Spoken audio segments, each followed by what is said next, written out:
Matapos ngang ilabas ni Senator Pia Cayetano ang notice na mag-uumpisa na ang investigasyon sa flood control scandal ng Blue Ribbon, ay agad din namang inilabas ang kasong plunder at pinaaresto nga siya ng Sandigan Bayan sa kasong plunder. Pero grabe din ang tapang ni Senator Jinggoy Estrada para harapin ang lahat ng ito.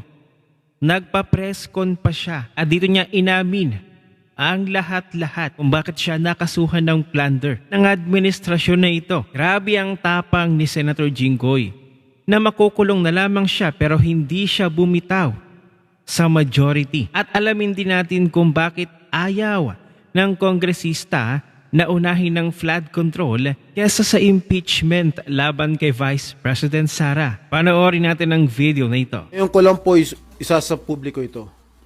Maraming beses po ako inalok na talikuran ang independent majority block.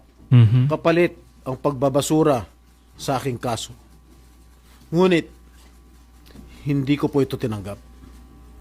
Good. Mas nanaig ang paninindigan ko na ako'y manatili sa hanay ng mga kasamahan ko sa independent majority block. I stand my ground. Ngayon kung tatanungin niyo kung sino sila, abangan ninyo ang susunod na kabanata. Okay. I stand my ground because what is at stake here goes far beyond my personal circumstances. What is at stake here is the independence of the Senate. This institution must never become vulnerable to external pressure. It must remain free from political coercion, Tama. free from undue influence, and free from any scheme designed to weaken its constitutional role as a co-equal and independent branch of government. If this is the price I must pay for the decisions I have made and the principles I have chosen to uphold, then I am prepared to face the consequences, Yon. however difficult they may be, especially for my family. I will not be broken by accusations, Tama. nor will I yield to political pressure. I will meet these charges head on, defend my honor through due process, and place my faith in the truth. I will be proceeding now to the CIDG to voluntarily surrender myself. Maraming salamat po.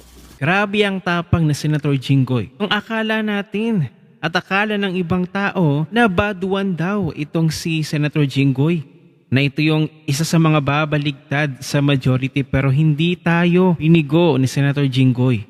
Nagkamali tayo. Siya pala ay the good one. So malalaman mo talaga ang isang tao sa oras ng iyong kagipitan. Inalok siya na lumipat sa minority kapalit ng kasong ito, pero nanindigan siya para sa taong bayan at para sa tama. At tama ang iyong paninindigan, Senator Jinggoy.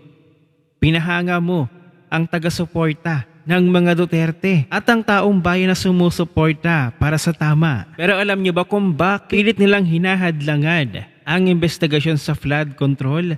Ay mas nanaisin pa nga daw nila na unahin ang impeachment. Kaya na lamang nitong ni Jude Asidre ng Tingog Party List. Ang sabi niya nga, mas unahin daw ang impeachment trial kesa sa flood control. Pero bakit ganun na lamang ang pagpupursige ni Jude Asidre na mahadlangan ng flood control investigation at unahin ang impeachment trial? Ito kasi ang dahilan. So gaya ng inyong nakikita sa screen, ay ang top 10 na mga party list nitong 2025 na merong allocations sa DPWH. Papaano kasi? At gaya na nakikita ninyo sa screen, ang number 2 na ACT CIS party list under Erwin Tulfo ay tumanggap ng 7 billion pesos. At ito namang number 1 na nangunguna, ang Tingog party list ni Jude Asidre na mayroong 8.72 billion pesos. So gayon na lamang ang kanilang pagnanais na skip laktawan. Huwag nang mag-imbestiga sa flood control ang mga ghost projects ng DPWH. Kaya naman pala itong si Erwin Tulfo sa kanyang ACT CIS party list ay number 2, merong 7 billion pesos. At itong tingog party list ni Jude Asidre ay merong 8.72 billion pesos. So nagkakatugma itong pasabog din ni Senate President Alan Peter Cayetano yung kanilang pagtatalo kamakailan lang ni Erwin Tulfo doon sa plenaryo.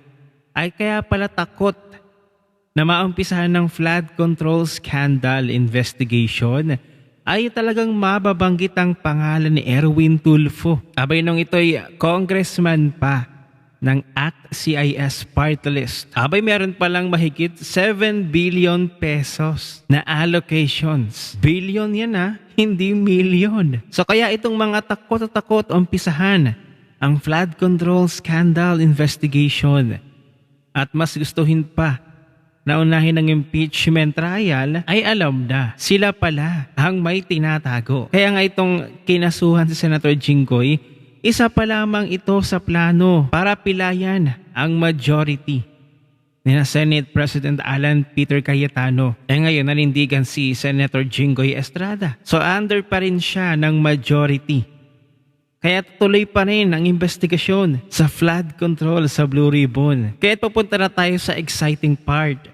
Pero asahan pa natin sa mga susunod na araw, marami pang kaganapan. Sigurado mayroon na namang kakasuhan dyan sa ilan sa mga senador sa majority. Baka nga magmadali pa sila at hindi pa nila paabutin ng June 4 sa mismong araw ng investigasyon ng Blue Ribbon. Pero alam nyo rin ba?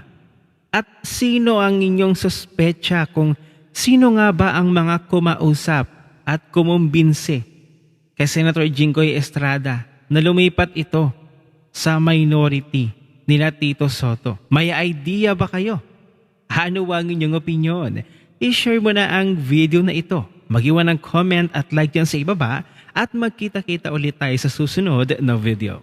Hindi naman na nakapagtataka kung bakit ganoon na lamang sabihin ni Tuta Soto na iligal ang pagbuo ng subcommittee sa Blue Ribbon dahil sigurado at panigurado kapag nagumpisa na ang investigasyon sa Blue Ribbon, sa flood control scandal at sa mga ghost projects ay makakasama ang kanyang pangalan sa mga ituturo sa mga nagnakaw sa pondo at kaban ng bayan. Kaya nga ganoon na lang din ang takot ni Senator Erwin Tulfo, lalong-lalo na itong si Jude Asidre. Billions ba naman ang allocations noong 2025?